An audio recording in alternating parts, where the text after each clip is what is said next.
very good afternoon to you. I trust you're doing well today. Welcome to Newsfeed. My name is Flora Limuki. Here is our top story this afternoon. President William Ruto has revealed his plans to realize affordable housing for all in a bid to promote a decent environment for Kenyan towns and cities. Speaking in Mombasa, the head of state promised to inject funds into the construction of 10,000 housing units in Mombasa to complement the already constructed house units at Buxton Point. The Council of Imams and Preachers of Kenya has welcomed the initiative, calling on the government to intervene on the agreement signed for the over 500 Buxton residents to acquire the houses in 2 years' time, expressing fears that the period might weigh down some tenants.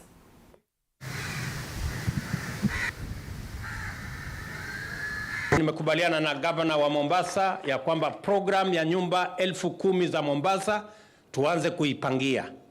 Tayari inajengwa saa hizi nyumba 40,000. Tutaanzisha zingine mapema mwaka huu. Nitakuwa Nakuru, nitakuwa Bungoma, nitakuwa kule Homa Bay, nitakuwa hapa Mombasa na sehemu zingine za Kenya. Pewe muda kama ni miaka 20, miaka 15, ile watu wanasema tenant purchases. Tukifanyiwa hilo, basi rais utakuwa umetupa zawadi kubwa sana, ili tuweze kwa kipindi hiko tukitoa wakati tunalipa ile kodi yetu ndio tunanunua nyumba kabisa. Hilo ndio ombi letu, zile nyumba tupatiwe kwa tenant purchases. Wengi au majority wetu tumeshindwa, ule mkataba umetushinda kulipa kwa kipindi cha miaka 2 ili The hunger situation in the country may persist till June this year, owing to the failed short trains. This, according to Kenya Red Cross, which notes that the number of drought victims has been soaring by the day and is expected to go even higher. Sylvia Nyongesa with the details. The Kenya Red Cross Emergency Preparedness and Response Manager Venat Ndigila says the failed rains usually witnessed between the months of October and December gave Kenyans, the government and humanitarian agencies a false hope, adding that substantial rains might start in May, thus making the first harvest to be ready as from May and June. As we are approaching the January-February period, which is normally a dry season in the country, we expect, of course, surface temperatures to increase, and therefore the little rains which were received the other day to maybe exacerbate the situation even further. We have seen that some of the little rains which have come in some of the counties, they have presented a sense of false hope. His sentiments were echoed by Cabinet Secretary for East Africa Community, Arid and Semi-Arid Lands and Regional Development, Rebecca Miano, who acknowledged that some parts of the country have not harvested any crop in 5 seasons. This is not normal, and this is the effect of climate change. But here we are. The government has put in place measures to help alleviate the situation. It has itself reserved some funds to procure food and to also do some cash transfers. This committee, together with my ministry and the National Drought Management Committee, is also tasked to come up with long-term measures for drought resilience. The CS led the Pamoja Tuungane initiative food distribution exercise in BAMBA area alongside Safaricom Foundation trustee Gladys Wambogo and World Vision director Gilbert Kamanga. We've collected over 200 million from our business and from our 2 foundations, Safaricom Foundation and M-Pesa Foundation. Meanwhile, residents of Adu village in Magarini sub-county have asked the county government of Kilifi and other partners to help set up boreholes that will provide water as a way to mitigate drought. Maji kama unatafuta, saa ile unaenda ukatafuta maji, kesho kumekutwa tu unaingia hapa saa 12. Watoto wamelia mpaka wamenyamaza. Diana badala ya county kujenga mradi huu na World Vision anajenga mradi mwingine tutashirikiana ili iwe kwa ukubwa zaidi, kwa upana zaidi. Sylvia Nyongesa, TV47. Well, thank you, Sylvia, for that. Moving on, over 1,000 shareholders from the controversial Mbakasi Ranching Company have revealed to Lands Cabinet Secretary Zachariah Mwangi to intervene and resolve the persistent land row surrounding the company. Shareholders drawn from Gatundu South, Githunguri, Kiambaa, Kabete, and Kikuyu, led by their chairman James Maingi, and directors had gone for a site visit in Kajiado and Machakos counties. The irate and aggrieved shareholders have lamented that one of their lands in Athi River is allegedly occupied by a Korean national illegally. The chairman said that he is ready to present himself to the president and his deputy to seek for dialogue to ensure the elderly and their next kins get their piece of lands according to their shares holding.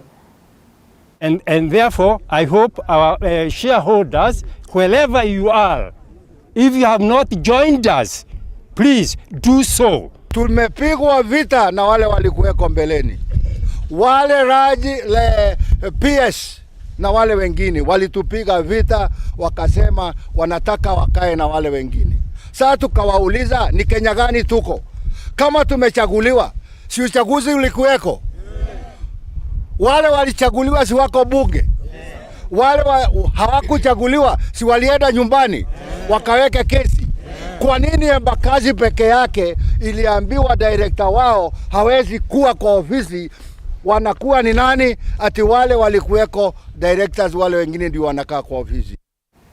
UDM party leader Ali Roba has urged residents of Garissa Township constituency to maintain peace before, during and after the mini polls.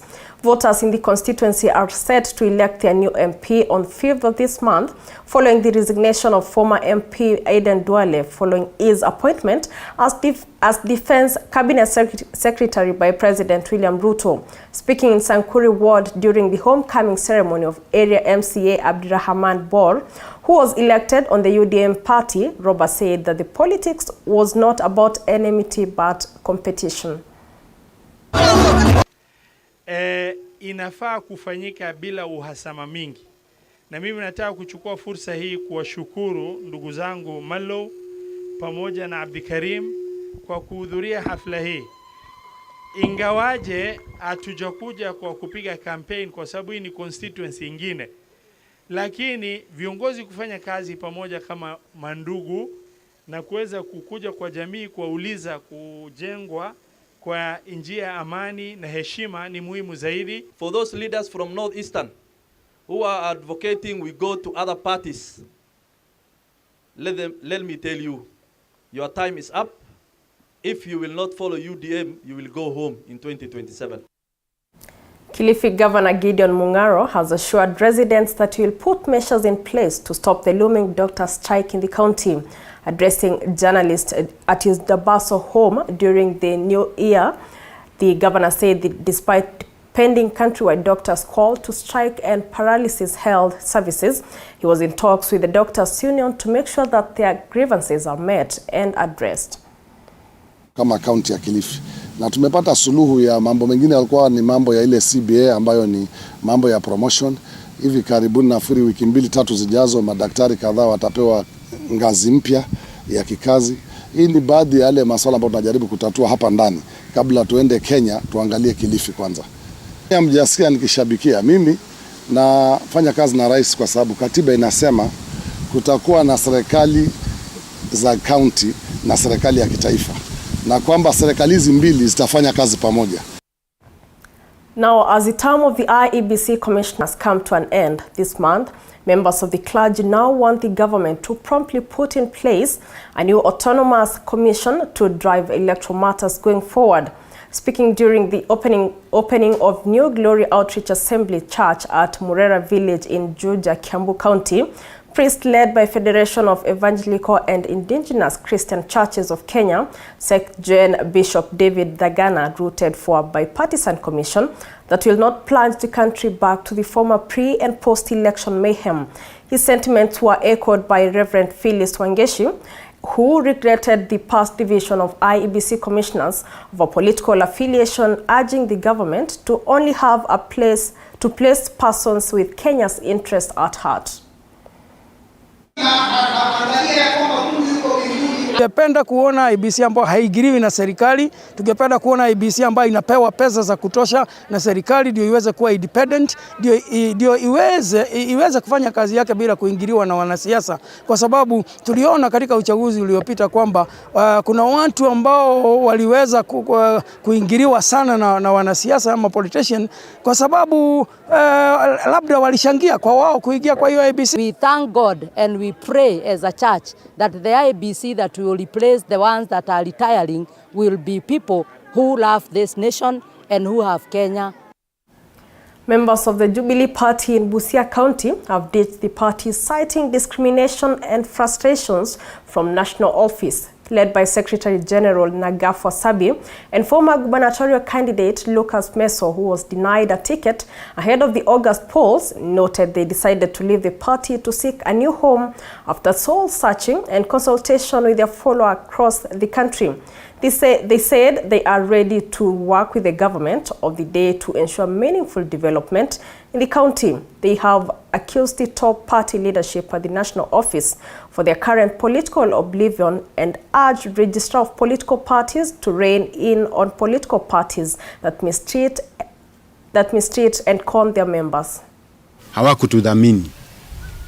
Ndio tukasema kwamba, ama ndio nikasema kwamba, ikiwa mtu anakufukuza ama Mswahili anasema kufukuzae hakwambii toka, na ni kwa sababu chama hakikunidhamini ndio leo hii toka kirasi. Hii party kulingana na sisi ni party yenye haitaki kujenga watu wa Busia. Registrar of Political Parties lazima atafute njia ya kuzuia vyama kulagai wananchi. Imagine utoe pesa za nomination. Kama ugavana tulikuwa tunatoa 500,000 milioni, yani nusu milioni, na wananyamaza tuna hizo pesa. So mimi nataka Registrar of Political Parties ajaribu wasaidie wale wawaniaji ambao walilipa pesa na hawakupata nafasi ya kupewa tickets.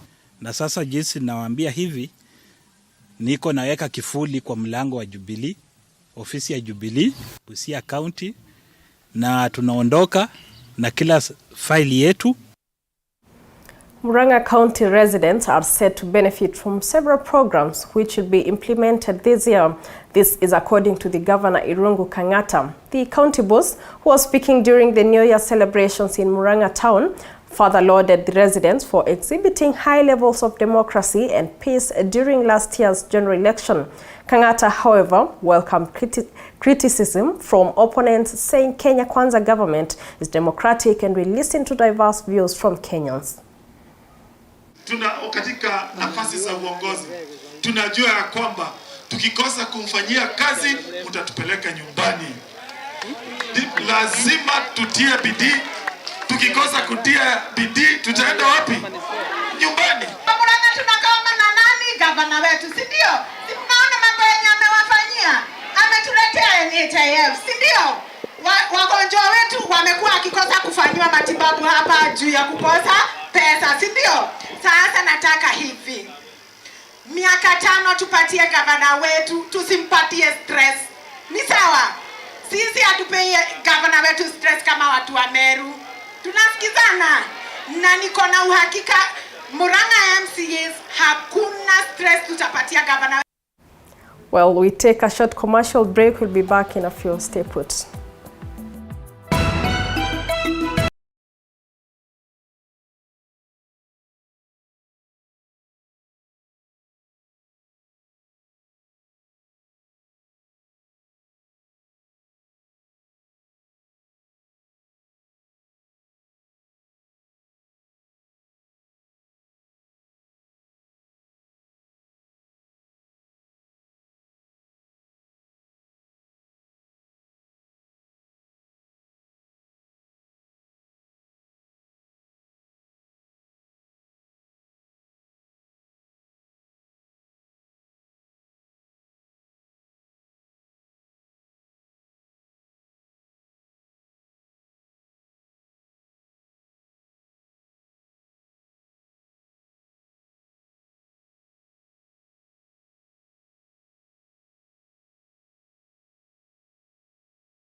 For the very first time in the history of education calendar, students wrote 5 national examinations. The Kenya National Examination Council, NEC, prepared 2 sets of KCPE and KCSE exams done in March and December respectively, with another transitional examination for grade 6 learners done in late December. This was occasioned by the changes in the education calendar, which was disrupted in the year 2020 following the spread of coronavirus. Our very own Andrine Kilemi now unpacks the 2022 events in the education sector, including government strategies to ensure 100% transition. The beginning of the year 2022 came as a continuation of a massively disrupted education calendar occasioned by the COVID-19 pandemic, which made learners stay away from class for a record 9 months. As such, 2022, which was termed as the reset year for the country's education system, came with its fair share of baggage, including a crammed-up calendar, a record 5 national examinations, not forgetting exhausted learners and parents who had little time to prepare financially for the marathon school terms. This, plus a transition in the highest-ranking office of Cabinet Secretary. The year started on a terrible footing, particularly for learners in the troubled Kerio Valley, with close to 50 schools closed indefinitely due to banditry attacks which made many families flee their homes to safer areas. In the second week of January, Kenyans woke up to harrowing images of students of St. Benedict's Aror Girls in Elgeyo Marakwet who were held hostage by unknown bandits who stormed the school where the students were taking lunch at the school's dining hall. But it was the banditry attack on the Tot High School bus in February, which left 1 dead and 13 students injured, that prompted the government to act, with the then Interior CS Fred Matiang'i saying it will not be business as usual. This came as candidates for KCPE and KCSE for the year 2021 were getting ready to sit for their national examinations in March. The exams came with an increase in the number of cheating cases, increasing by 154 from the previous year, which saw the results of 441 KCSE students cancelled. This came as the campaigns for the 2022 general election were heating up, where the CBC became a political dog whistle, with a section of those in the campaign trail even threatening to scrap off the new system, saying it was not only tasking on the parents but also expensive. The elections came and went, and with it came a change of guard at Jogoo House. On the 22nd of October 2022, Professor George Omore Magoha, who served as Education Cabinet Secretary since 2019, and the man who played a huge role in the rollout of the CBC, exited office, handing over to his successor, CS Ezekiel Machogu, a former legislature. Machogu would then be tasked with ensuring education standards go even higher. Education is a key, and we cannot be able to entertain, we cannot be able to accommodate any kind of malpractice, any kind of leakage, any kind of thing that will be able to compromise the integrity of this national exam. Machogu's first assignment as an education CS was to oversee the 2022 national examinations, the Kenya Certificate of Primary Education, Kenya Certificate of Secondary Education, and the Kenya Primary School Education Assessment KPSEA. Machogu became the first education CS in Kenya's history to oversee 3 national examinations in a year. The appointment of CS Machogu in the education docket came at a time when the education sector was experiencing major reforms, with the debate on where junior secondary school should be domiciled igniting different reactions. Junior secondary be domiciled in primary schools. Junior secondary school is a secondary school curriculum, and in that respect, it is best placed in the secondary school. It is later, towards the end of the year 2022, that the confusion around where learners in grades 7, 8, and 9 should be undertaking their studies was settled. The Presidential Party on Education Reform, tasked to review the competency-based curriculum, recommended that learners remain in the existing primary schools. The Raphael Munavu-led committee further recommended that the grade 6 assessment will not be used for placement in junior secondary school, but will instead be used to monitor learning progress for learners. Principal Secretary for Education Belio Kipsang hinted at the government's plan to abolish boarding primary school for pupils in grade 1 to 9 in what he said would make education more affordable, a move that was, however, criticized and praised in equal measure. We should discuss as a country whether they are going to be boarding, because not all children can attend this school. In pastoralist communities, for example, it is very hard to sustain junior secondary school that is not boarding. Boarding schools were there to serve a purpose, and if they are to be removed, I'm sure there will be enough public participation. Among key plans by the government to ensure effective implementation of the competency-based curriculum that has been termed as demanding by many is employment of an extra 30,000 teachers that will teach in junior secondary schools, which will now be domiciled in the existing primary schools. The Ministry of Education, the Kenya Institute of Curriculum Development, plus the Teachers Service Commission TSC are expected to fast-track the process of retooling teachers set to be deployed to teach grade 7 pupils to ensure they are CBC compliant. We have TSC come with a conclusive report on this recruitment of these teachers, the 30,000. So that if we say, for example, how many are you recruiting in Nandi County, then they would give us a breakdown. For now, it is relief for learners, teachers, parents, and other education stakeholders as the education calendar resumes its normalcy in January when schools reopen after a 2-year disruption occasioned by the COVID-19 pandemic.